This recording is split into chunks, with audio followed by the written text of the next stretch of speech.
আমার ভালো লেগেছে, আমার ভীষণ ভালো লেগেছে। আমি একদম জেনুইনলি বলি, আগেও বলতাম যে রুনা খানের অভিনয় আমার ভীষণ পছন্দ। ভিন্ন চরিত্রগুলো আমাকে টানে বেশি।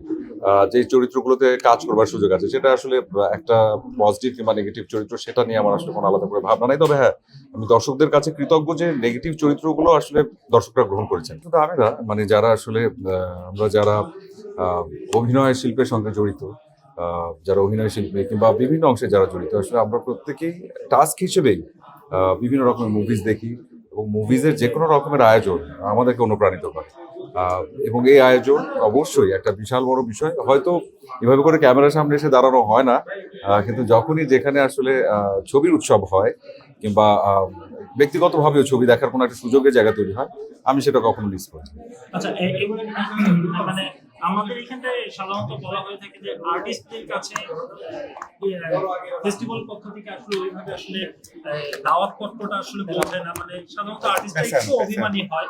সেই জায়গাটা কি দাওয়াত পত্রটা কি আসলে প্রপার ভাবে আসলে কি আরো তারকা উপস্থিতি আরো বাড়বে কিনা? হ্যাঁ, অবশ্যই অবশ্যই, এটা অনেক ভালো একটা প্রশ্ন। এবং আমার কাছে মনে হয় যারা আসলে যে কাজগুলোর সাথে সংশ্লিষ্ট, যারা দেখলে উপকৃত হবেন কিংবা যারা যে বিভিন্ন দেশের কাজ, বিভিন্ন রকমের কন্টেন্ট দেখলে পরে আসলে নিজেদের দেখার বোঝার উপলব্ধির জায়গাটা বদলে যায়। তো সেটা আসলে আমাদের নিজস্ব কাজেও আমরা চাইলে অ্যাপ্লাই করতে পারি।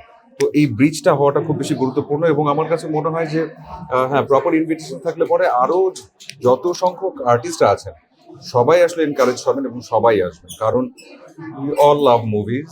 এবং এটা বলার বাইরে, কারণ এখানেও যারা আছে এবং এই যে নেপথ্যেও যারা আছে, আমার মনে হয় সবাই আসলে এই একই কথাই বলবো যে আমরা আসলে সবাই ছবি দেখতে ভালোবাসি। এবং শুধু দেশেও না, দেশে বিদেশে সব রকমের ছবি।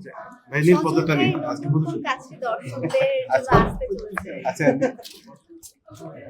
এই কোয়েশ্চেন উত্তর দেবো। নতুন কাজের কথা এখনো বলবো না, আমি বলেছি আমি আসলে কয়েকটা দিন সময় নিব, আমি তারপর বলবো। খুব শিগগিরই জানাবো ইনশাআল্লাহ। নীলপদ্মে দেখা হয়ে গেল, কেমন লাগছে নীলপদ্ম? আরো একটা বিষয়, সেটা হচ্ছে যে এই নীলপদ্মটা বলুন। হ্যাঁ, নীলপদ্ম কেমন লাগছে? কেমন লাগলো মানে দেখছো? আমার ভালো লেগেছে, আমার ভীষণ ভালো লেগেছে। আমি একদম জেনুইনলি বলি, আগেও বলতাম যে রুনা খানের অভিনয় আমার ভীষণ পছন্দ। আমরা একসঙ্গে কাজ করেছিলাম অনেক আগে, একটা লম্বা কাজ, আড্ডা নাম ছিল, আলভি আহমেদের ডিরেকশন। এবং তখন থেকে আমি ওকে সবসময় বলতাম যে আমার তোমার অভিনয় ভীষণ পছন্দ। এবং এখানেও ও যে আসলে সততার সঙ্গে কাজ করে, ও যে প্রত্যেকটা কাজ, প্রত্যেকটা শট, আমি বলবো না শুধু চরিত্র, দৃশ্য, শট, প্রত্যেকটার ক্ষেত্রে যে ও ভীষণ রকমের সৎ এবং অনেস্টি নিয়ে কাজ করে, সেটা আসলে ওকে পর্দায় দেখলে বোঝা। আমি ভীষণ আনন্দিত। সজল নিজে হিরো প্লাস এন্টি হিরো দুইটাতেই সজল কাজ করেছে, কোনটাতে বেশি স্বাচ্ছন্দ্য বোধ করে? এবং আমরা জানি যে আমাদের ইন্ডাস্ট্রিতে এন্টি হিরোর সংখ্যাটা কম, সেই জায়গাটা কি নিজেকে না, মানে এমন কোনো কিছু নাই। আমার কাছে বরাবরই মনে হয় যে আমি আসলে ভিন্ন চরিত্রগুলো আমাকে টানে বেশি। যে চরিত্রগুলোতে কাজ করবার সুযোগ আছে সেটা আসলে একটা পজিটিভ কিংবা নেগেটিভ চরিত্র, সেটা নিয়ে আমার আসলে কোনো আলাদা করে ভাবনা নাই। তবে হ্যাঁ, আমি দর্শকদের কাছে কৃতজ্ঞ যে নেগেটিভ চরিত্রগুলো আসলে দর্শকরা গ্রহণ করেছেন। আজকে যদি গ্রহণ না করতেন তাহলে হয়তো ব্যাক টু ব্যাক এভাবে করে কাজ করা হতো না। এবং ইনশাআল্লাহ সামনেও আসলে একটু অন্যরকমের চরিত্রগুলো নিয়ে সামনে আসবো। সবার দোয়া করবেন।